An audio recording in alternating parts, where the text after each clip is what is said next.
looks okay. All right. Sorry, y'all. My router crashed. So, are we back? Are we back? Yeah, we should be back. All right. Sorry, guys. We're back. But yeah, like I was saying, the big part of Malifaux 3 is it's the same thing that we talk about week after week. It's making the game more accessible to new players. So they will bundle things up more. They'll reduce the amount of SKUs us as a store have to carry, which also means you as the consumer can say, I want to play Sky Pirates, and I hand you the Sky Pirate box. You know, like, and that's it. The models will just be as gorgeous as ever. The new cards are just wonderfully designed. I can't tell you guys how much I appreciate their graphic design. But yeah, so as we learn more specific rules, we'll be able to talk a little bit more about how this has changed from one edition to the other. But it still be card-based mechanics, so don't worry about that. Malifaux will still kind of have that foothold of the deck-based game. Yep. But yeah, so let's move on from Malifaux to the other new game from Weird that should be, I think, having its first event at Gen Con, which is going to be The Other Side. I was going to say hello from the other side. Yeah, hello from the other. No. So The Other Side is in the Malifaux universe, but at a different time period. Yes. I believe it's like right when the gate opened or something? Or? Yeah. No, I thought it was a little bit in the future. Like the gate opens again, kind of thing. Yeah. Or there's like more gates that open. But basically, it is it's no longer skirmish. It's going to be that army level game. And much like our beloved fantasy games or our square-based things, it uses movement trays for units. Yeah. So your units will move as blocks. And it's not like a square unit tray. It's a circular one, which is kind of cool. It's different. And it still uses card-based mechanics. But all these guys are pre-assembled plastic models, which is really cool. So you get to kind of start playing right out of the box. You can just get going. I'm personally excited because the factions are really cool and diverse. And once again, Weird has a really good job of making unique-looking armies that you can't really find elsewhere. The gibbering horde is fish people, but like they're these like weird fish mutants. I really like. There's the King's Army, which you were liking. The Brits. Yeah, steampunk, World War I era. Yeah. If anyone plays Overwatch, Numbani, you have that high-tech African country. Yeah, so that's my favorite. Yeah, and once again, like you can kind of say it's like Numbani or it's like Wakanda, where Wakanda is another good. Yeah, but it is. The aesthetic is so far away from that. Like, you know, the analogy ends at just an advanced civilization from the African continent. They have their own style, all that. And then finally, there's the cult of Burning Man. Yeah, cult of the Burning Man. Yeah, yes, and it's not just a bunch of like ravers in the desert. It's an insidious cult where it's got that like weird nightmare style to it. But worship includes mutation. Things like worshiping Dagon, almost like exactly. My favorite thing is that they have this like weird demon rhino with it that cool. Reminds me of James and the Giant Peach. Do you remember that scene where like the rhino's like running through the clouds and it's like full of lightning and all that? No. Terrified me as a kid, but they really have that. The Abyssinia is the African faction. I could definitely see. Isn't that the old name for one? Isn't that the old name for one of the African countries? It might be. It is. But yeah, so once again, the other side kind of gets previewed at Gen Con, but we'll be having it here in the store pretty soon. I know I'm excited to paint up some gibbering horde models. They have a giant Godzilla-esque leader that I'm very excited about. So Abyssinia was Ethiopia. Oh, okay. I knew I recognized the name. Cool. Yeah. But expect us having some Let's Play, some videos of that as it comes out. We're really excited for this game. We have a great connection with Weird, so please get hyped with us and let's talk about the monkey in the room. Dust 1947 releases at Gen Con. And also coming here the week of, we have Gregoire in chat. So if you guys have any Dust-related questions, please talk to Gregoire. But there's also now Gregor, the Defector, who may or may not be a namesake for our favorite Dust USA representative.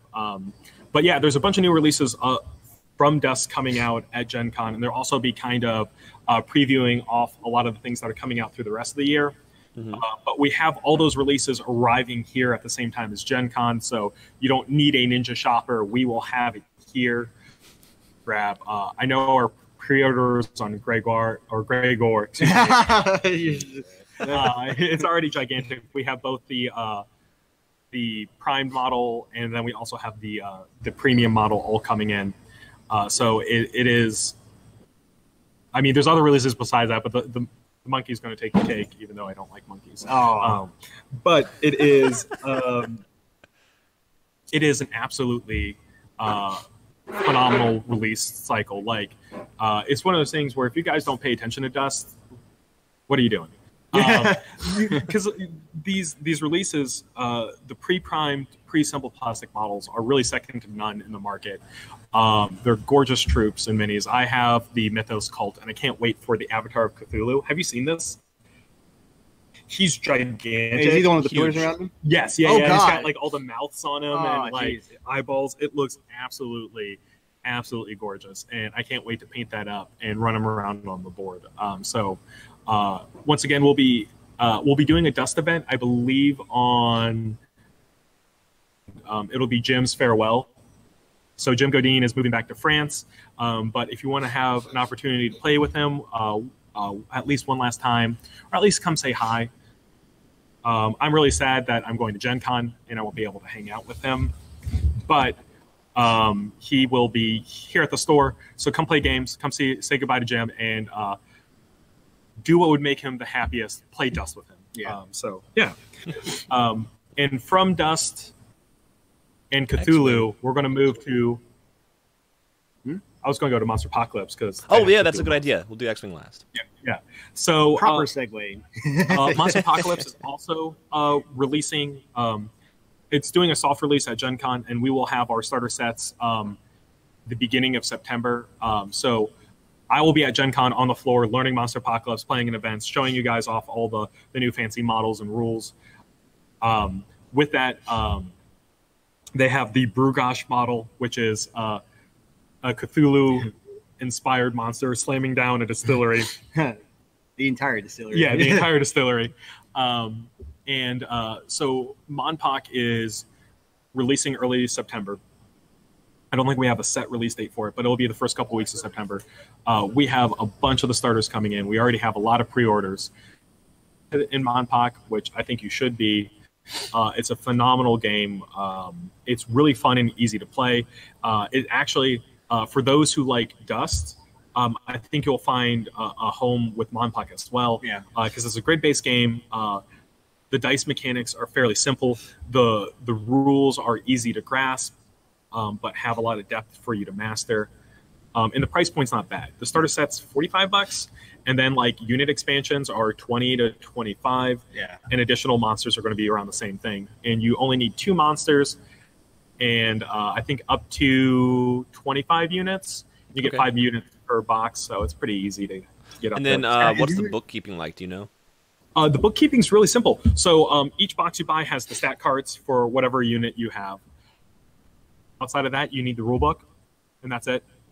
So you keep track of damage on the stat cards that's provided. And most of the time, your special rules are not like 3 cards worth of information. It's just clearly explained to you on the stat card. And then you just follow the rule book for the core rules of the game. I can teach MonPoc in probably about 20, 30 minutes. It's not difficult. But they do have like a lot of little like special moves and things like that you'll need to learn outside of the core rules itself. But it's really People easy. Eaters, yeah, People's Eater. Yeah. But yeah, so the first wave comes out September. We'll be having some sort of release event for it. And then we'll probably start a Monster League towards the end of September when the other the next two factions are released. Once we get a bigger base on what you Do we know what the next two factions are? Because the first one is like Protectors versus... So it's Protectors versus Destroyers, but more importantly, those are the agendas. Like, there's two sides of the game right now. You're either a good guy or a bad guy. And then there's a bunch of sub-factions on the good guy and bad guy sides. So Guard is the giant, bulky mechs piloted by people. Guy faction. And then releasing in September is the Shadow Sun Syndicate, which is the mysterious kind of Power Ranger-esque guys. I say Ultraman. Yeah, Ultraman. Yeah, Ultraman's a better example. So they're guys in super suits that can like grow to giant size to fight monsters. So they're a little bit more nimble in fighting. And then on the bad guy side, the Destroyers is the Planet Eaters, and these are going to be your like Saturday morning cartoons, space invaders falling from a rock. All they want to do is just wreck things. And then releasing in October is the Lords of Cthulhu, where they are, your Cthulhu-inspired extra planar beings who want to enslave humanity for nefarious purposes. So they're less about destroying than the Planet Eaters, and they're more about manipulating and munching on humanity. If it's at all possible, I want to take a little spring from a pen and attach the Defender X's fist to it, so whenever I move him, his fist just wobbles up and down like it's a rocket punch. And that's actually a really important thing to talk about with MonPoc. It's no longer a collectible game. It is a miniatures game. You build, assemble, and paint all of your own models, and mods are 100% allowed. So if Mark wants to do his little springy rocket fist, he can totally do that. Nice. Same with you guys. Like, mod it up, make it your own, paint your own scheme. I personally find that to be really compelling because I'm much more of a hobbyist than I am. I'm really excited to paint my Green Fury Defender X. So but we are that will be releasing at Gen Con. I'll have a lot of footage on that. And let's move to X-Wing 2.0, John. That's your jam. I know you've been hyping it, and you know a lot more than me and Mark put together. Yeah, so, and not even as much as, say, someone like Matthew might, because I want to get him onto another stream to talk in full detail about it. But basically, it's releasing kind of a soft release at Gen Con as well. The FFG booth is going to be packed. I plan on getting there around 6:30 or 7 for a 9 o'clock opening, and I'm still not going to be first in line, I bet. So, hopefully, I'll be able to, see some stuff. And then maybe get something, wink, wink. The starters are releasing, and I think some of the expansions are as well. And it's just going to be awesome. So, rule-wise, they have cleaned a lot of stuff up. There was always the traditional bloat that happens at the end of an edition. And since it's I wouldn't say it's an older game now, but it's been out for a little while. A cleanup was basically needed. And so with this, it's a lot of streamlining. The fundamentals are all the same still. But if you're interested at all in X, haven't jumped in, you can still buy models from 1.0. And then you can buy the upgrade packs to 2.0. Yes. So it's totally up to you if you want to go ahead and get the models and then upgrade later, or you can wait till 2.0 when all the models and the kits are together. A lot of the newer, or I would say a lot of the kits that are coming out at the end of this edition have like 2.0 ready. So the most recent wave is 2.0 ready, and it's a great thing, and it's really important for any game system not to invalidate any other purchases that you had. I can't tell you the amount of feedback, and like Games Workshop's already gotten on that bandwagon because they were probably the biggest offender from one edition to the next. It was like, that model doesn't exist anymore. And that causes a lot of blowback. But X-Wing, everything's compatible with the new edition. If you wanted to wait, they do have new ships coming out. So they have a new style of X-Wing showing up. And, it's a little bit nicer. It's a little bit more detailed. It's one of those things, like, if you have a million X-Wings, which if you've been playing this game since the beginning, you probably do. Don't go running out buying the new X-Wing unless you want to be a collector. Yeah, so it's definitely exciting. Do we have a release date on general release in stores? Yes, but not on the top of my head. we have a pre-order sheet. And like most things with Fantasy Flight, it usually doesn't like they're usually not super specific until a week or two before they advance. But I want to say X-Wing 2.0 does have a hard release. I just can't remember off the top of my head. If someone knows, David's watching. Actually, David posted something. He said he's played 3 games this week. What? Crazy. And also another good thing about X-Wing 2.0 is the new the app that's coming with it. So it'll keep list building and all that sort of stuff much easier to do. So yeah, thank you, Joe Groves. You got a nice little thing here. Comment quite a bit. I'm gonna just read it out loud. Biggest changes: app list for building. Turrets have firing arcs. That's huge because I don't think they did before. No more token stacking beyond what the ship can do. Evade tokens change die rolls instead of just adding an evade result. Whoa, that's huge. Okay. Older ships being brought in line with newer ships as far as balance and dials. Okay, yeah. So early mid-September is probably going to be release date. And we're going to post a lot of stuff, don't worry, as it gets closer and closer. If we get a firm date from FFG on it. Yeah. I do want to say that there is a set date on it. I just can't remember off the top of my head. September 13th sounds close enough. Yeah. So expect September. But yeah, so with that, with Gen Con, there's all these great miniature games coming out. There's also going to be a lot of new board games and RPGs being unveiled. I want to say Finder 2.0 beta starts at Gen Con. Yes, I believe so. That's going to be, once again, same with most new editions, streamlining the game, reducing down the amount of bloat that has come up over the years, and hopefully having a nice new, cleaner game that is accessible to new groups. So definitely check that. And speaking of RPGs, Wrath and Glory for 40K is coming out. Oh, yeah. Yeah, so we've got all of our pre-orders in. I know, Mark, you're excited. We're going to do an Old Orc Boys campaign. Oh, dude, yes. We did joke about having one Imperial Guard. Yes. And then with a cardboard mask that's just painted green. Yeah, yeah. All Orc Boys except for one IG guy who's going to be the Jane Goodall of... They'll think that he's a grot or something. Yeah, exactly. Just a scrawny boy. He's a stunty Orc boy. But yeah. He's got the brains. But yeah, so Wrath and Glory is a highly modular RPG set coming out. And when I say that, that means you can play at different power levels of 40K, which means like you could play a campaign where, you know, the strongest character is an Orc boy or Imperial Guardsman. Or you can move up the ladder and be like, no, I'm going to be a Tech Priest and Space Marine Scout. Or you can keep going up to a full-fledged like Space Marines and Sisters of Battle and Primaris, etc. Like knobs and things like that. So it lets you kind of play at the scale of 40K that you want to.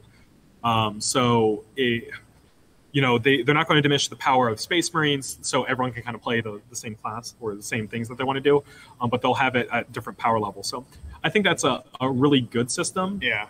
And it's also its own system that uses just D6s, as far as I know. They might have some other dice, but it's going to be predominantly D6s, which means, once again, if you're a 40K player and you have your models and you have your block of dice, all you need is that book and you can start playing, which I think is really important for like RPGs that are going to be set in another game's universe, is to follow what that universe kind of dictates in order to interact with it, if I phrase that correctly. Yeah. Yeah, like if you're using D6 in the miniatures game, use only D6s in the tabletop game or the role-playing game. You know, it's going to follow that logic, and people are going to be like, oh, okay, like this makes sense. Yeah, Games Workshop actually had a really cool comic that they released that explains a little bit of the fundamentals of the game, and it was pretty cool. I almost want to say cute, but it's weird to say for anything in 40K is cute, but they have that new comic style for some of their stuff. Yeah, I actually really like their comic style, and this is something back to before. It's a way of showing the world in a different light that could possibly draw in new people. Not always grimdark. Yeah. So there is a bit of humor out in the game, even outside of the orcs, right? Like you know, a Space Marine, maybe not the jokiest guy in the room, but like you know, like there's humor, whether it's like snarky or like someone trying to like. There's one I saw where it showed like one Space Marine standing in front of another. The other one trips. It's like, help me, brother, I have fallen. And instead of like helping him over, he just takes out his pistol. Oh, it's so great. It's so great. But yeah, there's multiple ways of humor and showing off the world. So I appreciate that Games Workshop is taking the initiative on that, right? But yeah, so like the Wrath and Glory campaigns you can do, you don't have to have it be wholly grimdark. You can have humor and life and all that because because in the Only War was one of their previous ones. I remember just reading someone's like details of their campaign where they literally had like sheet after sheet after sheet after sheet of characters ready to just like, all right, this one's dead. All right, here's my new character. All right, this one's dead. Here's my new character. All right, this one's dead. Because they played Imperial Guardsmen. Yeah. And that's just what happens. They have to hold off against Tyranids and just like, all right, those characters are dead. Now the next line of trenches is where the other characters start after the first one got overrun by Tyranids. That's great. But yeah, so we should get some more details, hopefully outside of Gen Con for the Wrath and Glory. As well as like a lot of board games and things like that coming on. And I'll be at Gen Con. I'll be doing some Warzone Resurrection events with Chris Smith, who's a local player. But on Thursday, I'll probably be doing a whole bunch of different streams. Be walking around, similar to what we did at Origins. And if I can find you, John, if you'll be there on Thursday doing some demos for MonPoc, I might record you. Yeah, I'll at least be assembling stuff. Because I'll be picking up like a starter or whatever. There's maybe we'll do an unboxing video. Yeah. So yeah, I will. Yeah, hopefully see you. I know if you guys are interested at anything from Gen Con, John's going to be doing live video coverage. But you can always send me messages, say, "Hey, John, can you check this out for me?" or see what this is about. And either I will go check it out and give you a write up, or I'll send Mr. Caspian over to do a video thing of it. So whatever you guys are interested on, please send me a list. Yeah. Oh, before I forget, Fallout is coming soon, finally. So Modifius got their, it was last week, they got their shipments in to their headquarters. And so they've been sorting through and inventorying and checking on QA, quality assurance, and all that. Once they get through that process, they should start shipping out. So we're looking at end of August, probably around early September, I think, before we start seeing it. But it'll be here. Fortunately, a lot of our maps or table mats are conducive for Fallout. Oh yeah. Well, we have such a wide range of terrain and things like that. Traders, desert, especially like junky, like broken down city stuff. Will work great for the Fallout game. I know David's super excited about it. Yeah, what's funny is a lot of dust ruins. Oh yeah, because 1950s. Exactly. The game is going to be awesome. So they have the traditional competitive like mini war game thing, but they also have a cooperative mode and a single player mode. So you basically can play through kind of a campaign. They've got, I guess, AI mechanics for all of the different creatures, robots, etc. So you can actually play through alone with a group of friends, etc., which is super cool. Yeah, that's really good for games. I know I have a lot of people who I try to get into some miniature games, but they're just like, they don't want to have to constantly fight their friends, right? Like they want to be able to play an experience of working with their friends, which is totally understandable. And I love one game. Yeah, always having a definitive loser in a game is frustrating at times if it's always going to be you. Exactly. You're playing what you want. Your friend likes playing what's best. Exactly, yeah. And there's different styles of gamers, and I like cooperative that can work together. Yeah. So I really do appreciate that with the Fallout, and I'm excited to see how it works on board. So, Yeah, I think they have a gameplay video linked to their Kickstarter page from a while ago. I'm not sure. I'm sure rules maybe have been updated and whatnot, but it seemed to play pretty well. They use the special system, so you literally get your like primary stats from the traditional Fallout games. Cool. Which is great. Nice. Yeah, if you get the time, you should share that video to our Facebook. Yeah, will do. Yeah. Cool. All right. Cool. Yeah. Anything else we got going on? No, just get excited about Gen Con and all the new stuff that's coming out. We'll have a lot of new shinies. I'll be checking out a lot of the new miniature games coming out, like things like Parabellum. I'll be checking into Relic Knights 2.0. Oh, cool. It's got a soft spot in my heart. Yeah. So I'm going to give it a shot and see how that is. But anything else, please message me or John Caspian, and we'll do our best to give you the coverage that you want for all these new fancy games. So.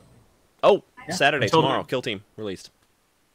I'll see you guys. Yeah, Kill Team releases tomorrow. It's going to be big. We're going to have a Kill Team League. Talk to Ricky Kia about it. He was here yesterday using the demo copy to help people build lists so they can have it ready for the league. So. I have now played 2 games. My Grots have outperformed all of my other units.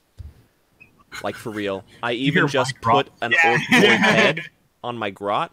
So, because he survived 3 or 4 6-up saves from baddies. So he literally stood in front of everybody else and started tanking stuff. So I got to give him a nice new head, which is great. Yeah. John, name one of your Grots, Mike Rot. Mike Rot? Yeah, that's great. That's what we thought you said when you said my Grots. Yeah. Like Mike I'm Grots. going to do that, actually. He's going to be named that now. We're going to take off. We're starting to get shipments and people coming in. So thank you guys for watching, and we will see you live from Gen Con next week. Yeah. Have a great weekend. Bye, everybody.